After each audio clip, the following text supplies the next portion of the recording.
Bueno, Jimena, contame, ¿qué es esto de los accidentes cerebrovasculares? Bueno, los accidentes cerebrovasculares digamos, justamente un accidente de salud que cada vez se escucha más. Cada vez nos vemos más expuestos a noticias sobre personas que han sufrido ACVs, también Noticias se en la conocen. misma familia, por supuesto. En familias, en amigos, en figuras públicas. Es algo que no todo el mundo termina de conocer, no es algo que todos comprendamos exactamente qué es, de qué trata, por qué puede ocurrir. En la Argentina nada más, y según Jorge Tartaglione, que es un cardiólogo, cada 4 minutos alguien tiene un accidente cerebrovascular. Cada 4 minutos. Esto deja 130.000 personas que sufren de ACVs en tan solo un año en la Argentina. Y en abril de este año, The Lancet Regional Health, que es una revista médica de medicina que hacen estudios en América y en Europa, publicaron que entre 1990 y 2015 la brecha etaria de estos accidentes bajó a personas de entre 19 y 45 años y especialmente mujeres. Gente muy joven. Gente muy joven. Tenemos los ACVs muy asociados para una etapa más tardía de la vida. Exactamente, y ahora vamos a hablar mejor con María Marta, la neuróloga, que nos va a explicar exactamente por qué pasa esto, por qué surgen y por qué la brecha etaria se estaría moviendo de esta manera. Son realmente números preocupantes, sobre todo porque no todo el mundo termina de comprender, al menos yo. Claro, justamente al inicio del programa les decía la diferencia, que es la diferencia entre un accidente cerebrovascular o cardiovascular. También tenemos en las noticias mismas el caso de justamente de Alejandra Locomotora Oliveras, que el pasado 28 de julio falleció justamente de un ACV. Sí, y muy joven, a los 47 años nada más. No, por supuesto. Pero bueno, entonces generan mucho estas preguntas. ¿Cómo ocurre un ACV? ¿Se puede prevenir? ¿Si hay algo que se puede hacer al respecto? Para eso tenemos con nosotros la presencia de María Marta Esnaola, que es una médica neuróloga que trabaja como consultora del servicio de neurología en el Hospital César Mislane y como neuróloga en el Sanatorio Mater Dei. ¿Cómo está, Marta? Muy buenas tardes. Hola, buenas tardes, Tomás, Jimena, ¿cómo están? Estamos muy bien, ¿vos? un placer tenerla a usted. Quisiéramos comenzar por una pregunta, la que todos nos estamos haciendo. ¿Qué es un ACV y en qué consiste? Bueno, buenísimo y gracias por ocuparse de este tema, porque como estaba escuchando recién que ustedes decían, no mucha gente sabe de qué se trata, no mucha gente consulta a tiempo y por esto a veces no llegamos a hacer el tratamiento adecuado.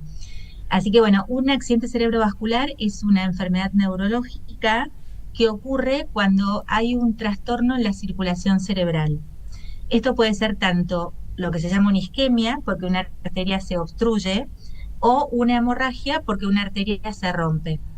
Entonces ahí tenemos los dos grandes grupos. Prácticamente el 80% de los ACVs son isquemias o infartos y el 18-20% restantes corresponden a las hemorragias. Y con respecto a lo que vos decías, si esto se puede prevenir o no, o nos puede pasar a cualquiera, hay algunos, la gran mayoría de los accidentes cerebrovasculares, y de aquí viene también la controversia de por qué decirle accidente cuando es algo que se puede prevenir, ¿no? Claro. Si no se puede prevenir es un accidente, pero la gran mayoría de los ACVs son prevenibles. Y esto tiene que ver con el control de factores de riesgo cardiovasculares, que tal vez ahí, Tomás, venía tu confusión con el accidente cardiovascular, porque los factores de riesgo vasculares son los mismos para el infarto de miocardio que para el ACV. Okay. Entiendo. Entonces, cuando ocurre un ACV, ¿cuáles pueden ser los efectos? ¿Cuáles pueden ser las consecuencias de este accidente cerebrovascular? Mira, lo primero vamos a hablar de cómo te puedes dar cuenta que tenés un ACV, ¿no? Siempre que ocurra algo raro en la vida de una persona, de golpe, por ejemplo, yo estoy hablando con vos en este momento y de golpe no me empiezan a salir las palabras. Hace poco hubo un ministro europeo, no me acuerdo de qué país, que en plena entrevista empezó a tener una ACV, no sé si tuvieron la oportunidad de ver ese video. Entonces, cualquier síntoma focal y que empiece de golpe, trastornos para hablar, trastornos en la visión, por ejemplo, me quedo ciego de un ojo, o no veo la mitad de un campo visual, o se me tuerce la boca, no puedo sonreír con los dos lados parejos, o pierdo fuerza en un brazo, se me cae, no lo puedo sostener, o empiezo a caminar como si estuviera borracho, o también algo muy importante es el dolor de cabeza de máxima intensidad y de instalación súbita. Esos son los síntomas más frecuentes de los ACVs. Y al detectar este síntoma o todos los síntomas a la vez o solo uno, ¿qué tan rápido se tiene que acudir a las emergencias? Lo más rápido que se pueda. Sabemos que, bueno, mucha gente tiene algún sistema de medicina prepago y demás, que tienen ambulancias que pueden ir a atenderlos a domicilio o mismo médicos a domicilio, pero la recomendación es que si llegan a ver que ese servicio de emergencias tarda, traten de transportar al paciente lo más rápido posible a algún centro de salud que esté preparado para atender este tipo de pacientes. Y esto es mínimamente que el centro tenga un tomógrafo computado. Por supuesto, médicos, no digo solo neurólogos, porque en las emergencias a veces los neurólogos no estamos. Claro. Los que reciben al paciente son los médicos de emergencias, que ya hoy por hoy están todos bastante bien formados con respecto a qué hacer y qué no hacer en estos casos. Pero lo clave en este escenario es actuar con velocidad, actuar en forma rápida. Entiendo. Y María Marta, una pregunta. Vos hablaste de que esto no puede ser exactamente calificado como un accidente porque se puede prevenir. ¿Hay acciones o nada? ¿Cómo se puede prevenir? ¿Cuáles son exactamente las responsabilidades que uno tiene que tener para hacer todo lo posible para no padecer esto? Buenísimo. Mira, te nombré antes los factores de riesgo cardiovasculares. Estos son muy clásicos y los deberíamos conocer todos. Número 1, la hipertensión arterial. Si uno puede controlar los valores de presión arterial, estaríamos disminuyendo en un 50% la incidencia de los ACVs. 50%. Y solamente es un montón, tomar la presión y mantenernos en valores normales. Y evitar esto de, bueno, la presión está normal, dejo de tomar la pastilla, no, porque ya me cansé, entonces no la tomo más. No, eso es lo peor que podemos hacer. Seguir las instrucciones tal cual nos dicen los médicos y no suspender los medicamentos por nuestra cuenta. Otro factor de riesgo es la diabetes. Si yo sé que soy diabético, tengo que mantener la glucosa en valores normales. El sedentarismo. Está más que comprobado que la actividad física disminuye la incidencia de ACV, además de otros trastornos neurológicos. El cigarrillo, el consumo excesivo de alcohol, el consumo de drogas ilícitas y también algunas enfermedades cardíacas. Actualmente, por ejemplo, cuando uno tiene un infarto de miocardio y el corazón queda un poquito agrandado, o una arritmia que se llama fibrilación auricular, que es súper frecuente en gente mayor, en gente de edad. Claro, entonces si yo Sí, dale, Tomás. Dale. No, por favor, continúe. No, digo que si uno previene estos factores de riesgo, las chances de tener un ACV disminuyen un montón. Y tal vez, Quime, un poco lo que vos, yendo a tal vez el público que los escucha a ustedes, personas más jóvenes y demás, tal vez esto del estilo de vida, ¿no? Desde muy chiquitos, desde jóvenes, tratar de tener un estilo de vida saludable. Sano, claro. saludable. Comer bien, no comer comida chatarra, hacer actividad física. Yo lo que veo es que por suerte las plazas a las 7 de la tarde se llenan de gente que va a correr, que va a hacer gimnasia. Eso creo que estamos teniendo un cambio de mentalidad que está muy bueno. El hecho de no fumar, ya a uno cuando prende un cigarrillo te miran con cara como diciendo ¿qué está haciendo? ¿No? Claro, cambió bastante. Aunque bueno, hay otros factores de riesgo como esto del consumo excesivo de alcohol, que lamentablemente eso no lo estamos pudiendo controlar demasiado entre adolescentes y gente joven. Justamente tuvimos un programa al respecto sobre el consumo de alcohol en las juventudes y sí, claro, es un tema de actualidad y que hay que encontrar una solución. Doctora, ahora que vemos que el estilo de vida saludable es una de las formas más potentes, por ponerlo de una forma, de evitar los accidentes cerebrovasculares, no quisiera ir a un lado muy negativo, pero ¿qué pasa si, por ejemplo, en el peor de los casos no se atiende a tiempo al hospital? ¿Qué pasa cuando a uno le da un ACV y no se puede llegar a tiempo para las emergencias? Bueno, a ver, para ordenarnos un poquito, como te decía, el ACV tiene tratamiento y cuanto antes nosotros podamos actuar mejor, porque vamos a tener las chances de disminuir las secuelas que esto puede dejar. A veces ocurre, como decís vos, que el paciente no llega a tiempo, porque no lo llevaron, porque no se dio cuenta. Mucha gente no reconoce los síntomas y se va a dormir, por ejemplo, con no ver de un ojo o con dificultad para hablar. Piensan que durmiendo se les va a pasar. Y esto es Claro. el mayor error. Entonces, si no llegan a tiempo para realizar los tratamientos ideales, que son, por ejemplo, pasar una droga por la vena que tiene la capacidad de disolver unos coágulos, o en algunos centros más especializados tenemos la capacidad de sacar trombos directamente de arterias por medio de catéteres. Si uno no llega a hacer esos tratamientos, o el paciente no es candidato, porque a veces nos pasa que llegan a tiempo todo bien, pero hay ciertas cosas por las cuales no podemos hacer el tratamiento. Claro.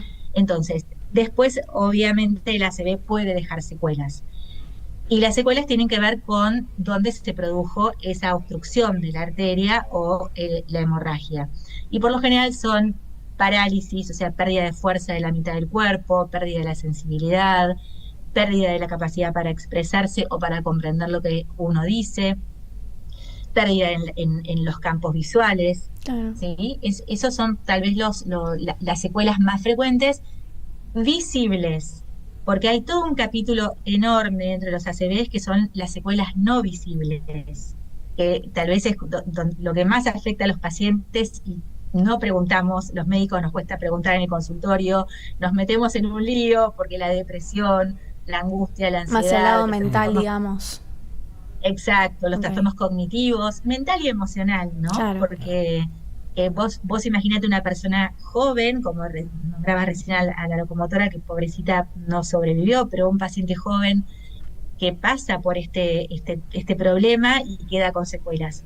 Tiene que replantear su vida completamente. Justamente, entonces ahí, como usted menciona de la juventud, y como bien dijo Jimena al respecto, ¿por qué hay este movimiento de la brecha etaria? ¿Hay alguna razón en específico? ¿Qué está sucediendo ahí? mira, sí, es algo que está sucediendo y un poco la explicación sería factores de riesgo. En muchos países todavía la obesidad es un problema, por ejemplo, la obesidad que conlleva el aumento de la glucosa, el aumento del colesterol, la falta de ejercicio físico, también el consumo de bebidas alcohólicas en exceso, las personas que fuman, el consumo de otro tipo de drogas, anfetaminas, cocaína. Nos cansamos de escuchar casos de chicos que van a bailar y terminan internados o fallecen porque no sabemos qué consumieron. Y pero todas esas drogas... Perdón, Sí. ¿eso pasa más que antes?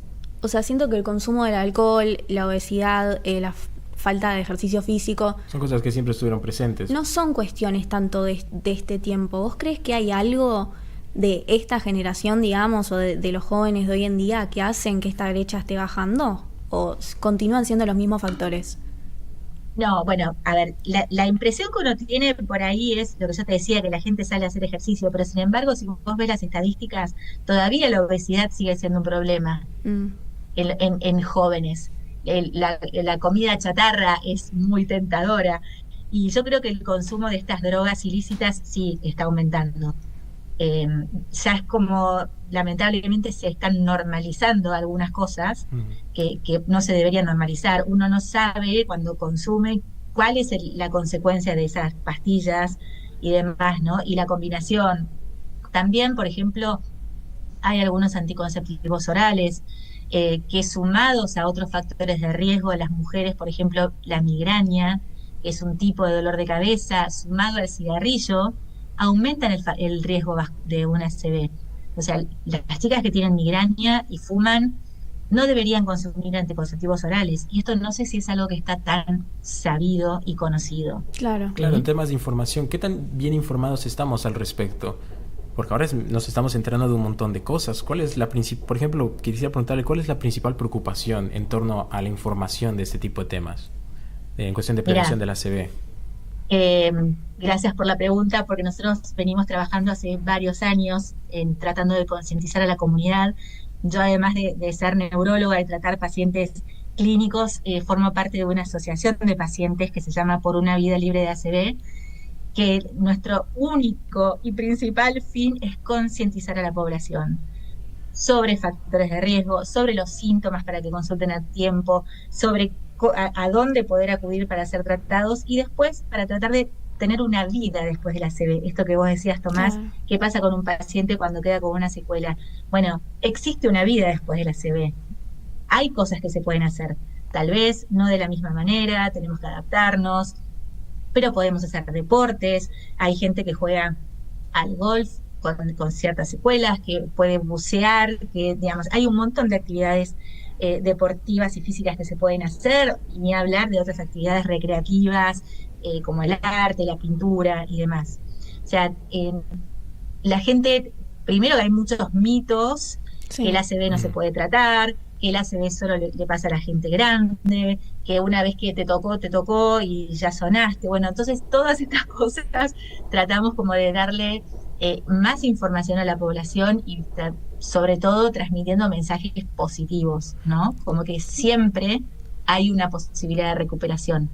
Claro. Aún si no llego a acceder a estos tratamientos que son del primer mundo y que en la Argentina los podemos hacer, eso quédense tranquilos porque en la Argentina estamos preparados, hay un montón de programas, de educación y demás para que el ACV llegue a todos los médicos, no solamente a los neurólogos. Entonces quédense tranquilos que desde ese lado estamos preparados, pero es importante que todo el mundo reconozca esta enfermedad y puedan actuar lo más rápidamente posible. Claro, y creo que una particularidad del ACV es que es difícil darse cuenta si lo estás padeciendo. Yo me imagino a alguien que, si yo tengo dolor de cabeza de la nada, no creo que vaya a pensar que estoy sufriendo de un accidente cerebrovascular. Y eso debe ser de las, digamos, de las principales razones por las cuales no todo el mundo llega a tratarse a tiempo y en forma, digamos.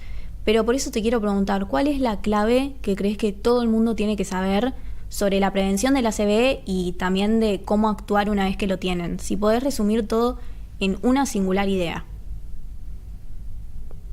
Bueno, me estás pidiendo mucho, pero no, vamos a tratar. Esto que les decía, cualquier cosa rara que ustedes sientan, no es normal que yo de golpe empiece a hablar como tap, tap, tap, tap, o arrastre la lengua, bla, bla, no es normal.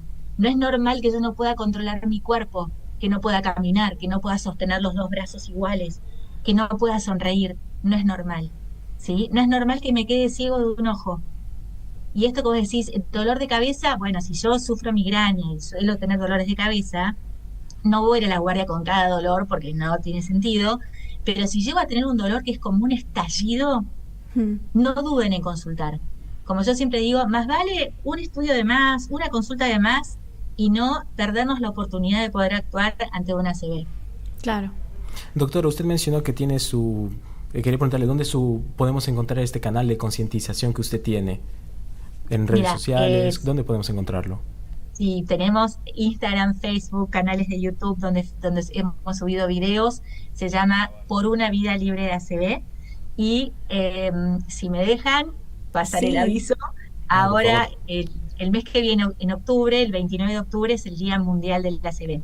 Okay. Nosotros hace 7 años que venimos haciendo una caminata de concientización por el ACV en los lagos de Palermo.